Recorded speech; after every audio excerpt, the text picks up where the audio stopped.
What if the way you've been telling your life story reveals the secret to what is holding you back? Stories play an integral part in how we see not only ourselves, but the whole world. Stories are more than just an important part of communication. They also reveal hidden aspects of our inner talk, which can either support us or end up holding us back from the very things we want most in life, without us even realizing it. Join author, mindset coach, and award-winning singer-songwriter Carrie Rowan on her show, Look for the Good, every Monday at 5 a.m. and 5 p.m. when she shares nuggets of wisdom from her internationally best-selling book, Tell a New Story, 5 Simple Steps to Release Your Negative Stories and Bring Joy to Your Life. Carrie's powerful stories and compelling guests will empower you to change how you look at your own life while giving you some powerful tools and tips you can use every day to help you feel better and move yourself closer to the life you've been longing to live.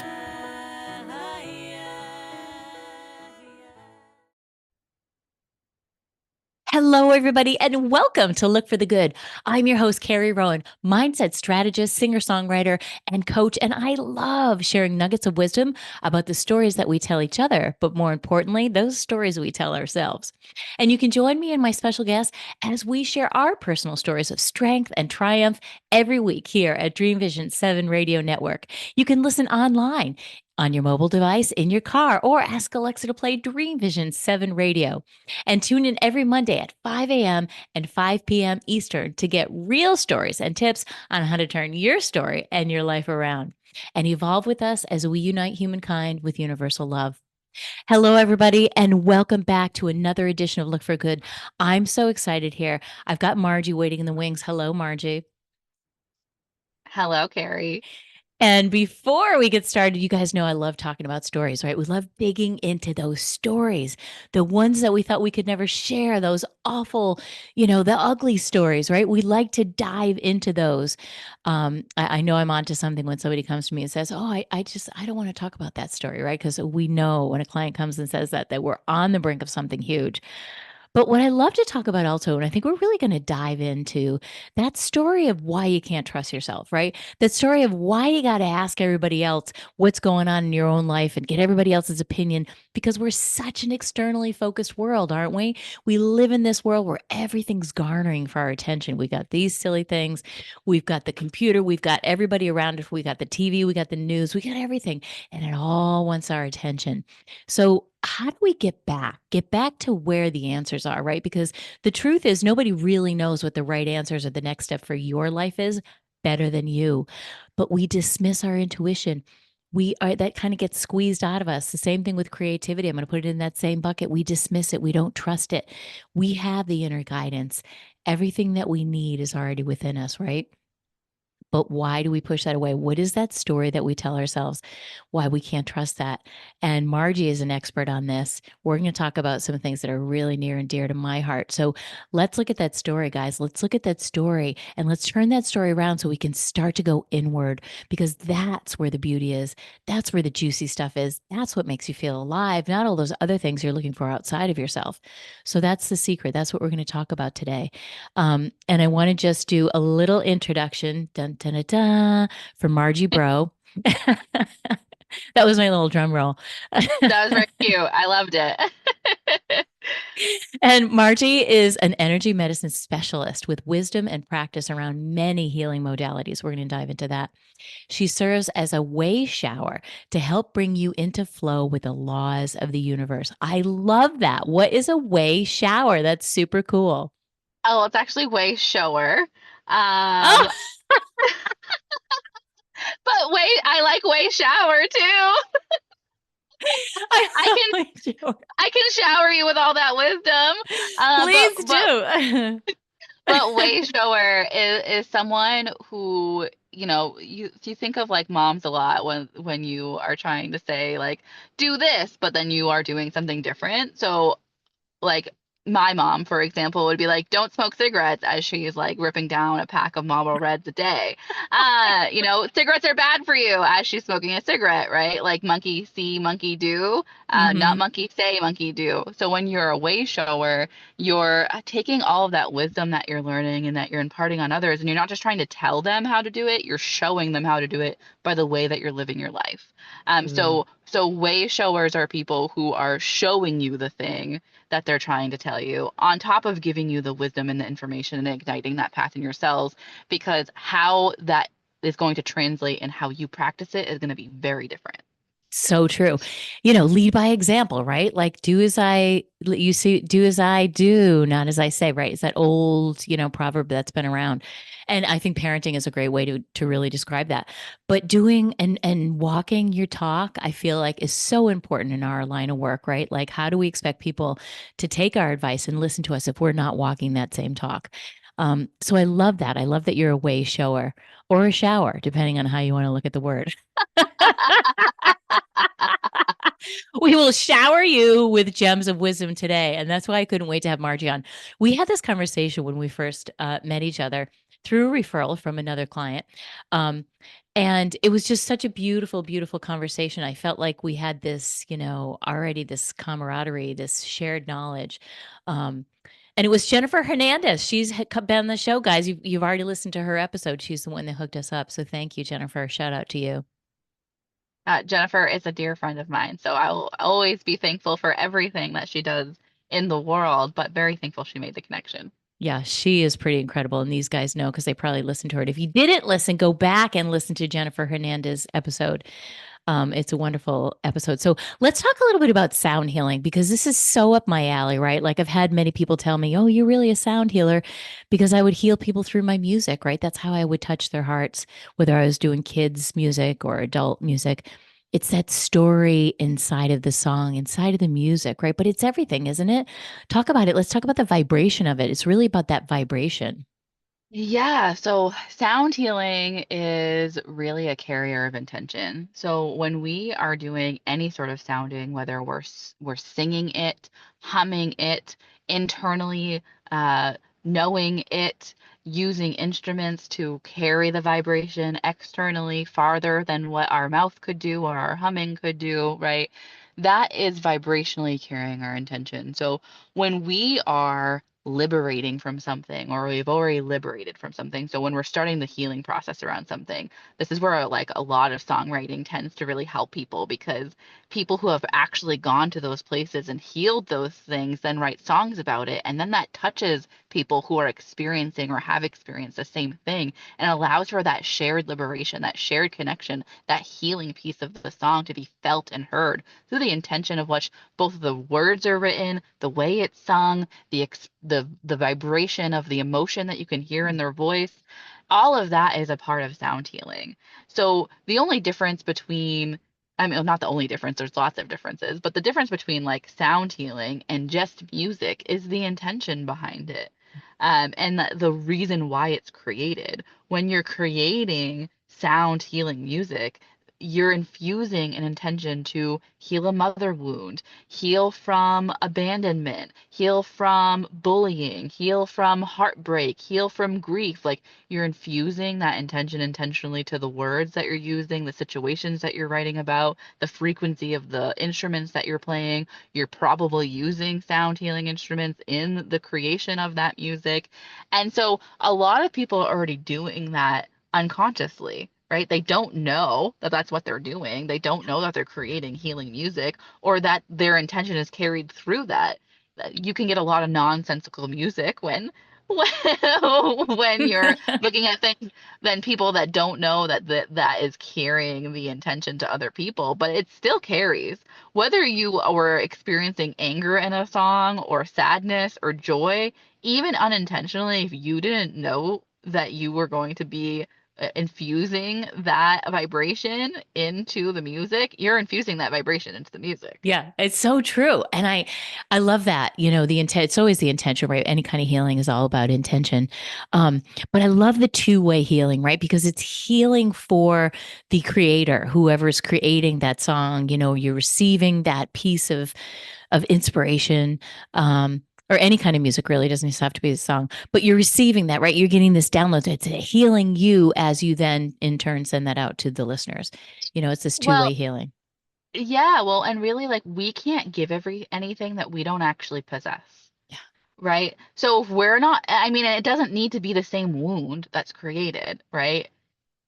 That for us to be able to give healing of some of some sort to that other person, right? Yeah. Like my grief might be over losing a pet, your grief might be over losing a parent. Those are very different types of grief, right? But if I have done healing around that grief, when I'm creating music or doing sound or doing a meditation or a sound bath that's around grief, it's going to help liberate you if I've done work around that. It Mm, doesn't matter what it's about. It could be loss of a friendship who's still and that person's still alive. It could be grieving a job that you no longer work at or a place you used to live. Like it doesn't matter if the wound is exactly the same, but if that intention is around grief or it's around liberating anger or if it's around something that you have already done healing work around, that is going to translate through whatever is carried.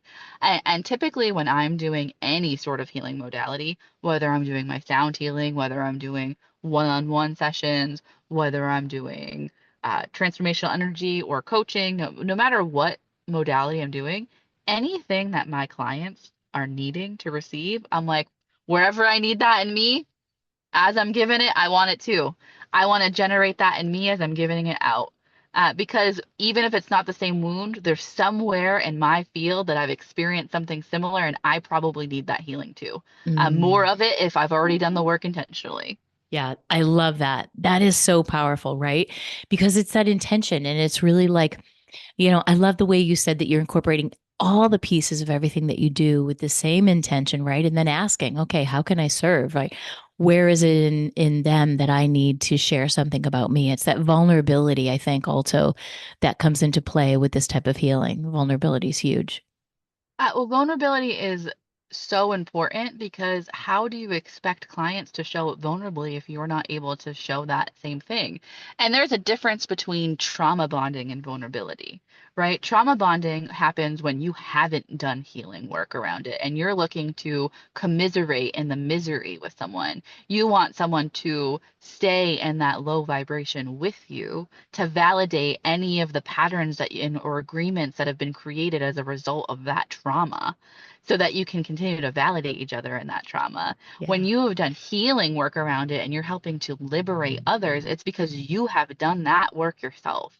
And that work is usually not done in a silo, right? You're typically healing with others and because of others who are holding that space for you, holding the flashlight, lighting the spark when you forgot your lighter, and helping you navigate the path, and reminding you who you are when you forget. Because the thing that happens when we're healing, and the thing that happens when we're in this Earth school that we're in, right? Because here we are on Earth.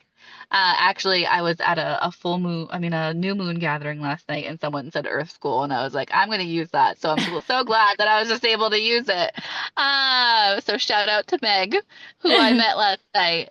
And so when we are here on this planet, we have to understand that we're in the world, we're not of it, right?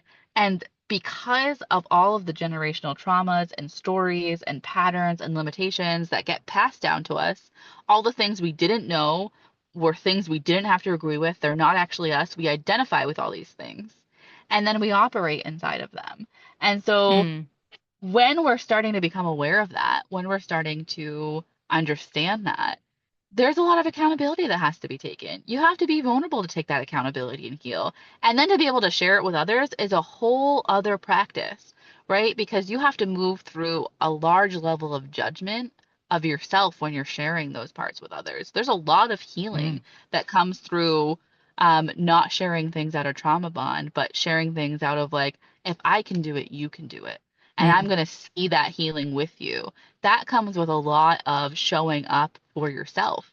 And that's where my work started was like I needed to do it for me because of all of the things that I had gone through in my life.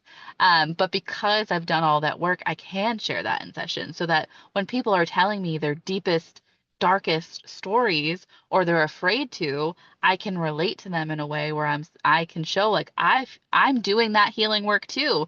And like no one's at 100% because trauma, it doesn't go away just because we've done healing around it. There's always going to be a layer I can go deeper. But I've already illuminated so much of that path. Let me help you shine the light on yours. I love that. And you're giving them permission, right? You're like, oh, here I am. You're giving them permission to share and be vulnerable, but also step into that place that they might be afraid of. And you're their guide with the flashlight. I love that. Yeah, I had a client once tell me she was a client who saw like many different healers, and her healers were telling her that like now they're in this healed place, they never experience anger. They never experience, they're never mad anymore. They're just like so zen all the time. And I was like, you know what? That's very interesting, but I don't share that as truth because emotions are not good or bad. They are energy in motion, and experiencing them is giving us information, and what we do with it is up to us. I still get angry. Sometimes I'm uprooted. Still, as a person who is a practitioner for themselves, who has a lot of practice, who continues to learn, who teaches herself, who takes clients, sometimes I'm uprooted. I'm not perfect. Sometimes the anger is coming out and it's not in advocacy, right? It's all about being able to take accountability for that when that happens and Yeah. not staying in a place of judgment. Like, I'm not going to say I never get angry. You Right. can't look at, you know, children being harmed in the world and not get angry about that. Of But it's course. okay. What am I going to do? How am I going to create action out of that anger? What am I going to do with it to fuel my passion and my purpose and inform me going forward? And what is that anger telling me about myself? It's not to throw it at other people. It's not to create more anger from it or more pain from it. It's what is this teaching me? Because again, emotions aren't in a bucket of good or bad. They are just energy and emotion. They are information for what boundaries we need to place in the world. And so I thought it was very interesting for someone to say that their healers were telling them that they're not angry anymore. They never experience that. They're always zen. Anger doesn't come close to them. So I shared with them, like, oh, like that's very interesting. I still experience anger. I shared with them an anger occurrence that happened where like I uprooted, I got angry at my husband. Turns out I was just hangry. I needed to eat some food. And I took like me and my husband don't really like we didn't fight about it. He just waited for me to like eat some food and take accountability and be like, "All right, you good now?" And I'm like, "I'm so sorry. That had nothing to do with you. I just really needed to eat something." I Um, love that but story. I love that. but it's being able to take accountability in those moments because no one's perfect. Buddha wasn't even perfect. Buddha Right. said 80% of the time. If I'm doing this 80% of the time, like we're golden. So like that's my only job is to try to do it 80% of the time. And that's still a work in progress as someone in the world who walks this path intentionally. And tries to weave it into every facet of what they do in the world. So understanding like there's no judgment on Mm. any of that stuff that happens. There's no judgment on the anger it's going to come. There's no judgment on the judgment because the judgment's going to come. There's no judgment on like if you do uproot and you do like throw the boulder at somebody else. There's no judgment. It happens. Yeah. What do you do when you become aware of it? Exactly. And how do you, and I love that, talking about emotions, because I feel like people, they want to push against it. Or like you said, that's the same thing, judging it, pushing against it, pushing it down, numbing out. When really emotions, in 60 seconds, they can pass if we don't have all that reaction to it. Right. And that's what they're Yeah, meant to do.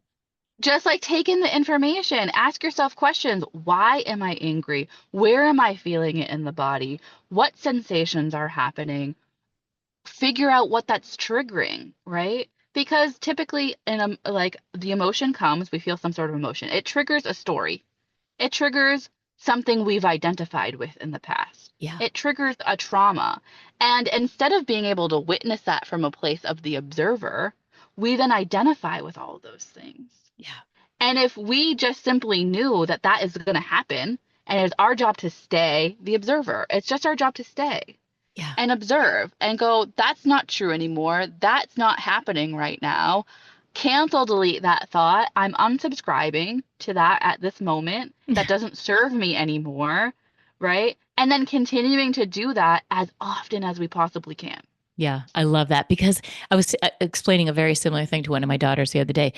It's learning to manage that mind and not believing everything it tells you because it's just a pre-programmed thing. It's just like your computer. Yes. You wouldn't believe everything it spits out. So why do we believe every little thought that comes into our head, right? We can't, we have to take a look at it and like you just said, go through that step. Wait a second, this isn't even true. And here's the reason why it's not true. And isn't that interesting? Wow. Thank you, brain, for doing your job trying to keep me safe because that's really all it's ever doing, right?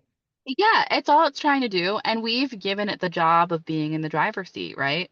So we just need to Yes. remind it to come back into the place of our heart, come back into that place of compassion, where we're when we're moving from compassion, we're fusing kindness, love, passion, and then putting that into action. And so that's where we can stop those agreements that get passed down that like worry is a form of love, right? You hear that all the time. I worry about you because I Mm, love you, right? But like worry and using that as a form of love is actually like you're actually helping to create that reality with that worry. And people don't necessarily understand that they're using their imagination in the lowest intelligent form that it can possibly be used. And so helping to like frame that as like, what if we imagined all the best possible outcomes that happened? What if like can't we frame that as love? That feels a lot less limiting than like I worry about you because I love you. I want to be so delusional in how amazing that I think that you're gonna succeed. Like that's how I want to love you. I I want to see totally you. love that. I want to be so delusional. I want to be on Delulu Island and I want to be your biggest cheerleader so that you can help see that, so that you can see that too. Yeah. Like I want to believe in people and their dreams and the things that fuel them so much that they start to believe in it themselves. Oh, And amen. that is like moving that place from like worry as a form of love to like optimal imagination as a form of love. Like Absolutely. let's start to shift that mindset. Oh, I love that. This is a perfect moment to take a quick little break. Don't go anywhere. We'll be right back with Margie. Hello, everybody. Welcome back to Look for the Good. We're having this incredible conversation, Margie and I. You were talking about this whole phrase that like worry is love, which I don't buy into at all. Because worry is creating something we don't want, right? When we get what we focus on in this world, whether we want it or not. And that little, adage after it is what people don't really understand, whether you want it or not. They're like, no, I don't want that. I want this. But you keep talking about that. And guess what you're getting more of? So that worry is only creating what we don't want. So I love the idea of you visualizing for people what it is, how no matter how outrageous and not in alignment with reality, I really don't care. Here's what you want. Here's what I want for you. So I love that. So how can we intentionally create what we want instead of, unintentionally creating more of the same and more of what we don't want in our life? Yeah, those are great questions. So, one, you have to identify if this is an agreement that you've made because you have to be able to break the agreement and then practice continuously breaking the agreement. It's also starting to shift the way that you cancel, delete, unsubscribe, whatever is going to like I make it really funny because making it funny and having like a lot of laughter around it makes it lighter, makes it easier to move, especially if you're someone who has dealt with a lot of judgment in their life. So like I have like I when I recognize those thoughts are coming in, and before I identify with them, I'm like cancel, delete. We're not going with that. Like I make it funny. Whether I'm working with myself, I'm working with my own mentors, or I'm working with clients, it's gonna be funny. Also understanding that there are several natural laws at play. So I know you mentioned a little bit how I work with Mhm. natural law in my intro, but natural law is Bon Po pre-religion, like science-based way, the way that nature works with itself, how original, indigenous, ancient peoples worked in unison with the earth and with the universe, understanding that they were a part of that nature. We have separated ourselves as that in the world now, but it's still all operating, whether we know it or not. So we know through the law of attention that like what we focused on expands. So where our attention goes, energy flows, and then we attract more of that. And that's working with the law of attraction. And we don't attract what we want, we attract what we are. Yes. So when a lot of people like they're like law of attraction, manifestation, yay! Right? They're like they write down their affirmations with no intentions, with no energy, with no embodiment, and they're like, I want to be a millionaire, I want to be a yoga instructor, I want to be this. But then when they're in the world, when they're agreeing with and identifying with things, it's all of the opposite that they agree with, right? They're Right. agreeing with like they can't do it. They don't have the body type. They don't have enough time. They're not going to make enough money. They agree with all these things, not recognizing that when you agree with those things, when you're walking as if those are true, no matter what you've written on a piece of paper and you're trying to manifest, maybe you're sleeping with it under your pillow. If you still haven't taken the steps to heal the things that you're agreeing with and the triggers that have caused them, no matter what, even if you call in those things, you're not a vibrational match and they're going to leave just as Right. quickly as they came in. Yeah. So true. Ju- it's going to tumble just as quickly because action is an important step. The law of action is an important step. Understanding attraction, manifestation, attention, cause and effect, and the law of action all work together. They all work to, and all the laws are all at play all the time anyway, but these are the ones that are really working when we are trying to attract and manifest things. That's why shifting your mindset and being able to catch it one worry thought at a time and shifting it to that optimal mindset, one thing at a time, is a practice. So being able to catch these things and then diving deeper and healing the root of what caused you to believe that. When's the first time that you were told that you didn't have the body type to be a yoga teacher if that's what you wanted? When was the first time that you believed that money was the root of all evil? Well, then you're never going to become a millionaire if you think that money equals evilness. Exactly. That's never going to You're happen not if going that's to a let belief it, cycle. right? Yeah. You're not going to let it You're because you not going to think let that it that happen. makes you evil. So you have to be able to understand that we all have those limiting beliefs based on Absolutely. the things that we've experienced in the world and the thoughts that we've identified as who we are. We have Exactly. to be willing to break the top off that box for each of those things that we've agreed to. Yeah. And that takes a lot of practice and discipline and showing up for yourself. Any of the work that you do as a healer, as a coach, anything in this healing world, it is mostly because we've had to start showing up for ourselves. That's not Right. true for everybody, but that's true for most of us Absolutely. who Because show nobody's doing who it for came here. you. Right. Exactly. Right. Like we're waiting for somebody to come and save us. It's not happening, people. You have to save yourself. But that's a role that those are roles and constructs that people have agreed to that we need to operate in. But I say this to every person who comes to see me, right? I am not healing you. I am helping move energy. I'm helping make things lighter. I'm helping to illuminate things. I'm helping you feel true compassion. I'm allowing you to feel what true love and holding space feels like. I'm allowing you to see true vulnerability. I'm illuminating truth for you. I'm holding the mirror to your miracles so you don't forget. I'm allowing you to remember who you are underneath all the things you were told you should be. But outside of this space, when I'm doing all of those things, you have to go into the world and do the work to actually do the healing. So true. Right? You Yeah. have to sustain all those practices outside of doing a session with somebody. Absolutely. And I think And that's if where it you're runs short, right? Like I feel like that feels overwhelming to people, but I love what you said before. It's one little thought at a time, right? It's one little tiny step towards what you want at a time. and then that's like every time you catch yourself, it's not shame and blame and come at it with a place of like, I'm angry at you for continuing to think this. It's like, okay, how can I go deeper with this? How can I, illuminate this spiral of light? You got to make it fun for you.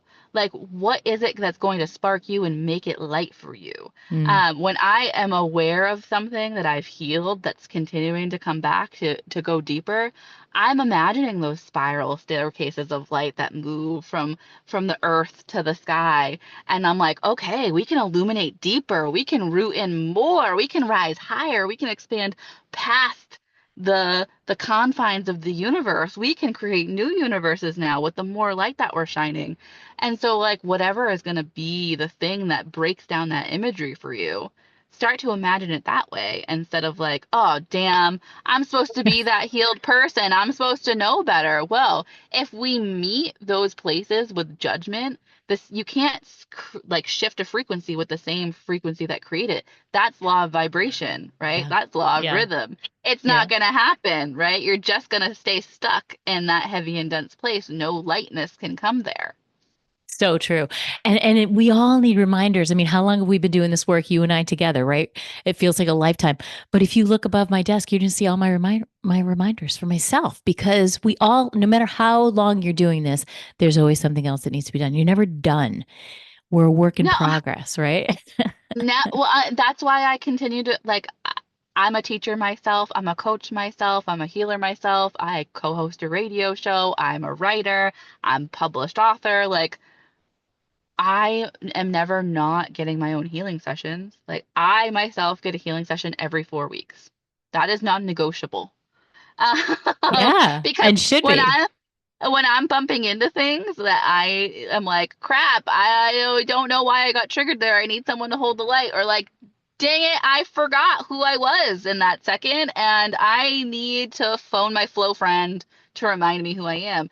The people who have more wisdom than me are the people that I'm calling on. I Right. can't call on people who aren't doing the work and showing up intentionally to have them remind me who I am. I need that community of people who hold more wisdom than me Yeah. and have illuminated the deeper, darker on their path so that they can remind me, so that Yeah. they can hold the light, so they can hold the rhythm if I've gone out, so they can bring me back into those streams of consciousness. I myself, even though again I teach, I coach, I heal, I talk, I write, I do all the things, like I still take classes. I'm Oh, never yeah. not a student, right? So Me even too. though, Yeah. yeah, like I'm continuously in a state of learning, whether it's like going to a classroom and doing practicum and like really diving into the work hands-on, but I'm also a student in my everyday. Everything that I'm interacting with, whether it's the tree or the person who beeped their horn in traffic and got angry, like my field is learning something Totally. as Yeah. long as I'm open to take that lesson in. Right. Well, So yeah, that's just it, is being open. And that's the thing, like to ask yourself, am I open? Like, am I ready to take that little step no matter what it is, and it's making that commitment to yourself. And I think you'll agree with this. It's like, that's where true self-worth and confidence and all these things that people think they want, it comes from those tiny little moves. It comes from that baby little, you said to yourself, hey, I'm going to call people who know more about this and can shine the light for me too, because we all need that because we commit to ourselves to constantly, it's a work in progress, to constantly just be better than a little bit better than we were yesterday, you know? absolutely, like a continuous state of evolution because we are never limited to growth. And that's really liberating to know that I don't have to show up as the person I was yesterday because I learned something today. Yeah. Right. That's amazing. Like, oh my goodness, I don't have to stay stuck into the box of the person that you met 5 years ago. I don't have to act that way because 5 years ago you know someone different, and I don't want to be called a hypocrite or be like shamed for changing or blah blah blah blah blah blah blah. To know that like no, we all have the ability to change there. We all have the ability to grow there and evolve, and that's based on how open we are to those lessons. That's Mm, based on how much love we're holding and carrying for ourselves and how much liberation we're allowing ourselves to have. absolutely. I love that. And I feel like the world is at this place where we're ready for this shift. So we're going to break real quick. Everybody, don't go anywhere. We'll be right back with Margie. Hello, everybody. Welcome back to Look for the Good. This is a compelling conversation and so enlightening. I love everything we're talking about here, Margie. Love having you on the show. Tell us your story. There's always a great, incredible story behind the reason why somebody got started in this healing space. It usually has to do with our own healing. So, share with us your story that started you down this path of healing with the laws and sound and all the beautiful things that you're doing. Yeah, that is such a wonderful question. I'm so excited that you asked it. And truly, I think it's so important to understand so that people understand like what I've actually liberated from, so they know that they can do it too. Because I've been through a lot in my 33 years here inhabiting the planet, but my soul made that contract, so here I am.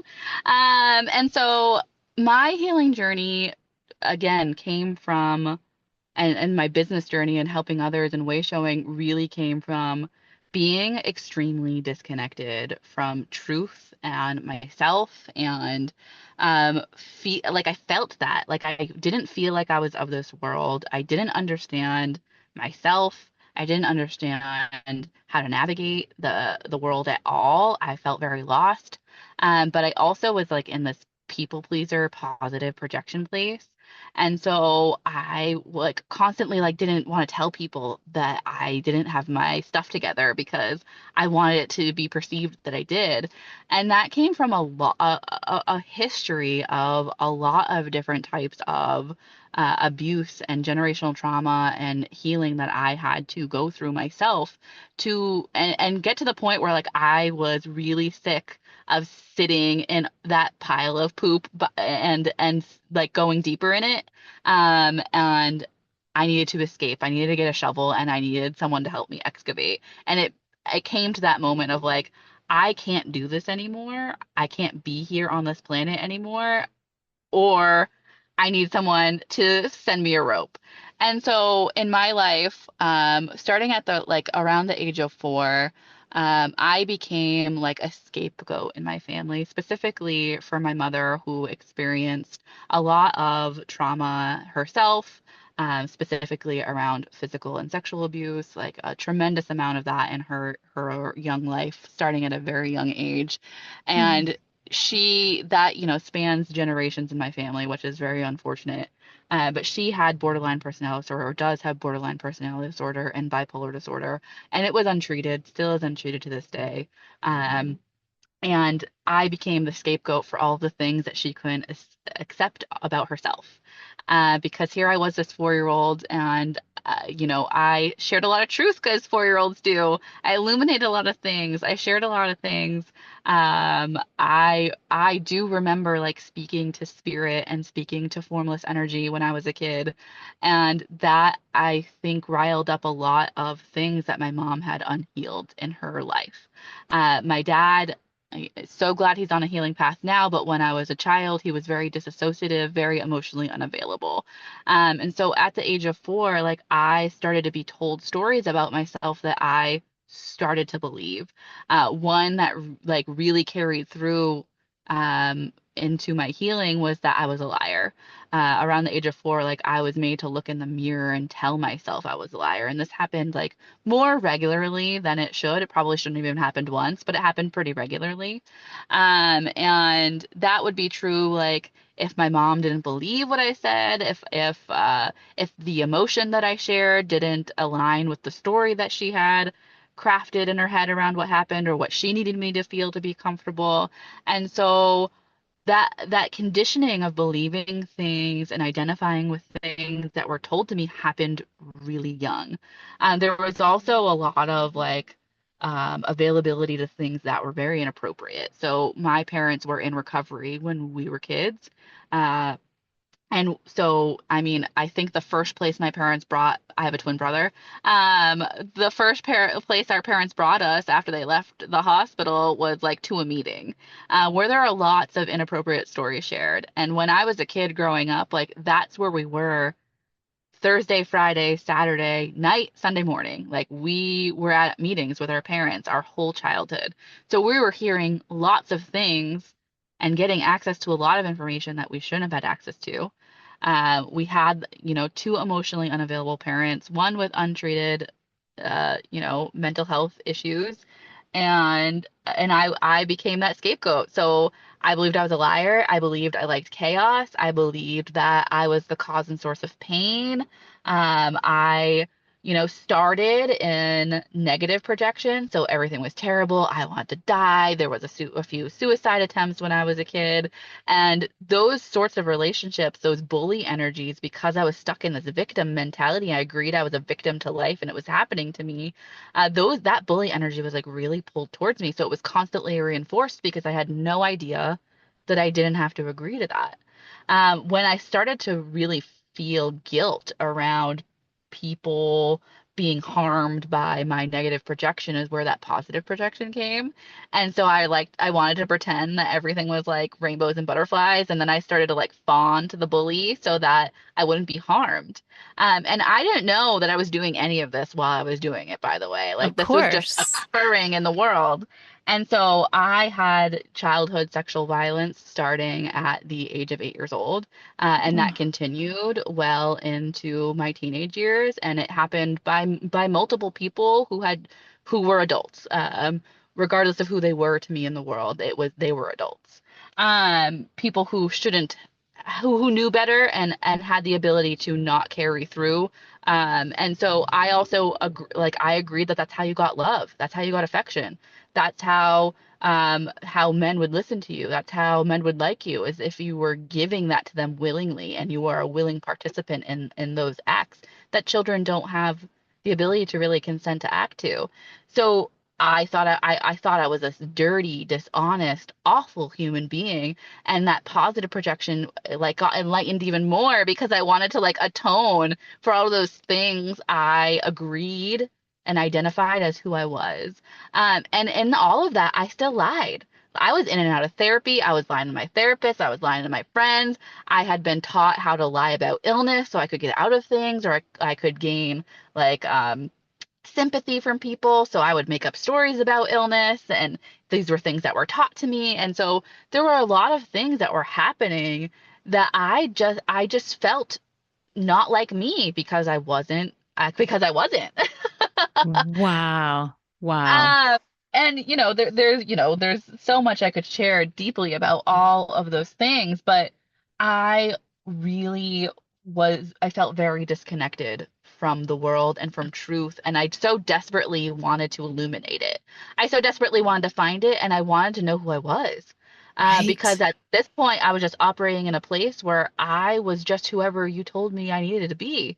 And honestly, even more so if you didn't like me. If you didn't like me, I wanted so badly to gain your like that I would be whatever story you needed me to be, whatever character Wow. in that story, I would be all of them. And I mostly wanted to be like the savior if you were a victim, or I was the victim if you were the bully. Like I could never be the perpetrator, even Hmm. though inside of all of those roles, they're all always happening whether we are aware of it or not. And when we're Yep. operating in the role, we have amnesia. We don't know they're all operating. And so in my early 20s, I actually had reached out to one of my childhood abusers, the one who I had the most history with, and I wanted like clarity on why he was doing what he was doing. And he actually like doubled down. He was 20 years older than me. He doubled down on his choices, told me he was in love with me. He wanted to run away with me. And all of my old firing patterns came right back. I went right into the fawning, and I was like, oh my goodness, you're right. Like, of course, I was in love with you at 11. Of course, I'm in love with you now. Like, I should just blow up my life and be with you. What? And a friend of mine was like, honey, um, are you okay? I was like, what do you mean? This is totally normal. And she was like, this is not normal. I know you've been in therapy, but I think you need some other tools. Like, I don't think the therapy is quite cutting it. I think that you need to try some energy medicine. I think that's really going to be what helps you. Wow. That And was your first introduction to what energy medicine was at that point? I heard about it, I knew Uh-huh. about it, especially Yeah. like I was really into like the Good Witch stuff, and like I really thought that was really alluring, and Wicca and like paganism. I had dabbled in it. I was Hmm. interested in it, but I wasn't committed to any of that. I didn't like consider myself a witch. And I didn't really practice any of those things. More of like I liked the symbolism of it in my home. Sure. I Yeah. wanted to watch Practical Magic and identify with it. And so, well, this felt like something like, okay, wait, healing, that's totally different. Wait, this is something that I could do for myself and maybe, break these agreements and start to have a new life. Like what do you think is the most important thing that you did to get yourself down that path and off that other path of delusion? Honestly, so I started getting Reiki done for myself. Oh, Reiki. Um, Okay. Hmm. Reiki was my first path into Yep. energy medicine. And another friend of mine was like, you know what? I think you have healing hands. I think you should start to like to develop this wisdom for yourself. I think that you could be of service to a lot of people. Um, and I was like, you know what? I'm feeling so good with all of this Reiki. Like, let's try it out. And that really started to let me start to understand myself and break down the barriers and understand even like why any of this was helping or working. But what I found in Reiki and in the training that I got was like they wanted you to like go into your Reiki session and turn your light on and be this like vessel of healing and then turn your light off and go into the world. And I was like, I don't really love that. Like I kind of want to be in the light all the time. I don't want to shut it on and off. I don't want to deplete. I don't want to go into decay and Hmm. disorder. Like I want to keep it. And I can still be humble there too, but like I want to own that power that I'm now, illuminating for others.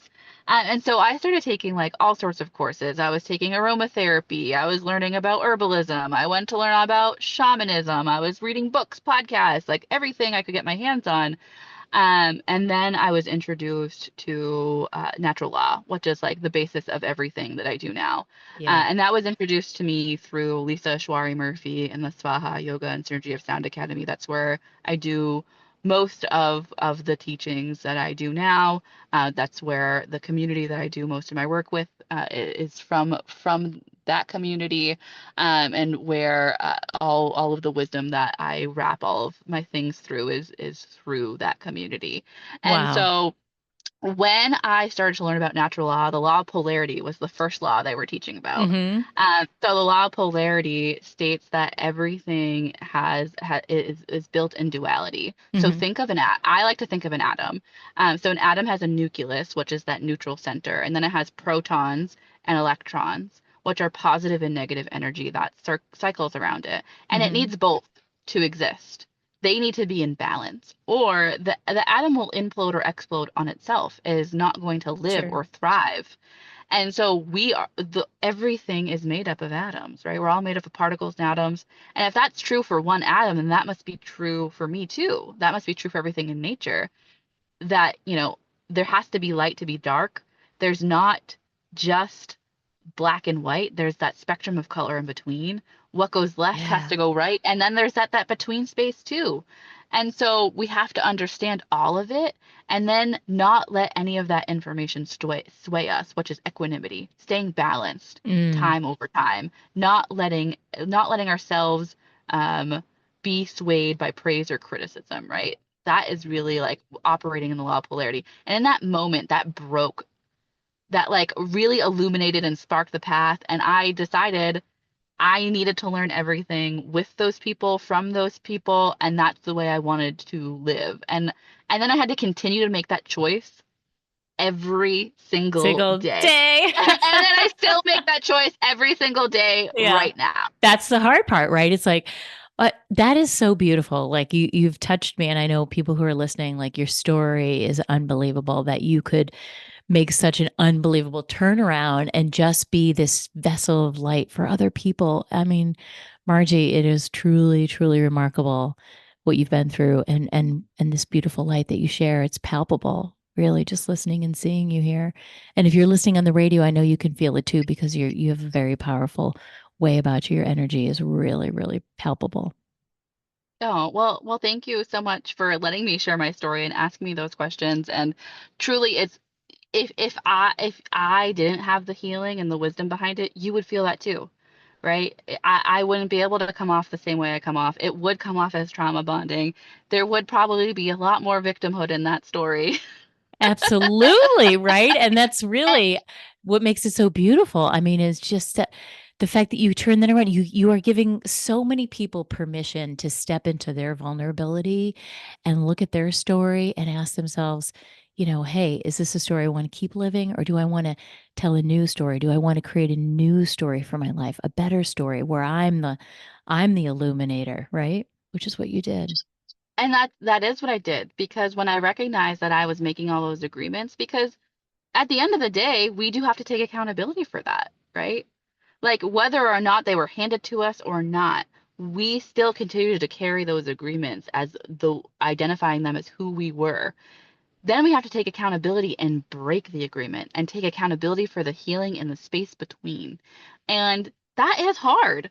Yeah. Like I'm not gonna lie, that's a responsibility to do that, and it is discipline and practice, but it's all about like not wanting to be that person who I was told I had to be, who Yeah. I didn't know I had the option not to be because I thought I had to. And knowing that I didn't have to, knowing I could come off survival mode, I didn't have to be in a flight, freeze, spawn. I didn't have to be in a constant codependent relationship where I was seeking those bully victim roles so I could then or the savior role where I could always be helping the victim. I didn't have to be those roles or those stories. I didn't have to live the narratives that everyone crafted for me. I didn't have to be the scapegoat for all the chaos. I didn't have to live there. And Mm, taking that power back, taking mm, those stories back, and allowed me to love myself because I did not like the person that I thought I was. I didn't like that identity. I did lie. I was a liar. Those were things that were happening. I lied a lot about a lot of things. I hmm. did cause a lot of chaos. I loved drama because, especially if it wasn't mine, because that allowed me to not focus on myself. Well, exactly. Uh, Yeah. Yeah. and I had to take accountability for all of that and see Mm, all of that without judgment, yeah. with So true. just like true compassion and wanting to understand myself deeply to be able to liberate from it. Because the freedom, that's what I keep feeling, that the freedom that comes from that, like breaking out of those chains that somebody else put on you, which we all have to some degree, and just deciding for you to break out of that is your story is so beautiful, so illuminating. Thank you so much for sharing and coming on and tell us, where can people find out more about you? If they want to work with you, where can they find you? Yeah, absolutely. If anyone wants to reach out, my website is www.prismofbrilliance.biz. All of my contact information is there. So whether you want to set up a session or just send me an email and ask me some questions, all is available for you there. So beautiful, Margie. Really, we could talk a whole nother hour. There's so much more to dive into. Well, maybe we can. Let's do that. Let's plan on that. I'd love to have you on the show again. This has been unbelievable. You are a beautiful light. Thank you so much for coming and sharing your heart with us today. Thank you so much for providing the space, and thank you for all the listeners who listened in. Absolutely. And remember, everybody, it is never too late to live your best story. Be well. Thanks for tuning in to Look for the Good with your host, Carrie Rowan, best-selling author and mindset coach. Join us every Monday at 5 a.m. and 5 p.m. right here at Dream Vision 7 Radio Network. If you weren't able to catch an episode, no worries. Just visit our website to find all the archived episodes of Look for the Good on demand so you don't miss a thing. And remember, it's never too late to live your best story. For additional resources or to find out about how you can work with Carrie directly, visit carrierowan.com for more details.